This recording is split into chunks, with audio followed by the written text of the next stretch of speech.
কি দই ভাপা খাবে?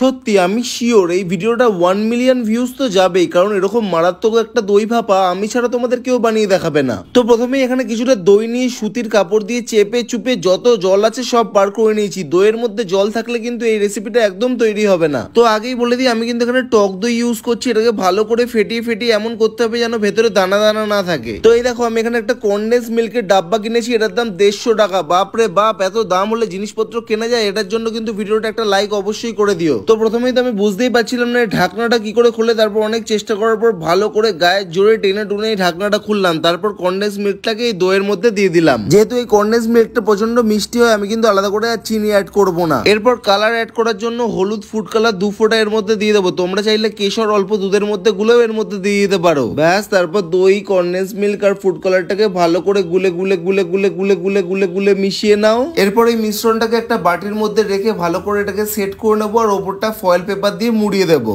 ফয়েল পেপার দিয়ে বাটিটা মোড়ানো হয়ে গেলে এবার একটা গরম প্যানের মধ্যে এটাকে বসিয়ে দেবো। 30 মিনিটের জন্য ঢাকা দিয়ে রেখে দেবো। তারপর বাটিটা বার করে ঠান্ডা করতে দেবো। এরপর ওপর দিয়ে ফয়েল পেপারটা সরিয়ে দেখবো আমাদের দই ভাপা রেডি। এরপর বাটি উল্টে একটা প্লেটের মধ্যে দই ভাপাটা ঢেলে ওপর দিয়ে হালকা আমন্ডের টুকরো ছড়িয়ে নেবো। তারপর ভালো করে চাকু দিয়ে কেটে খেয়ে বলবো পুরো মাথা নষ্ট।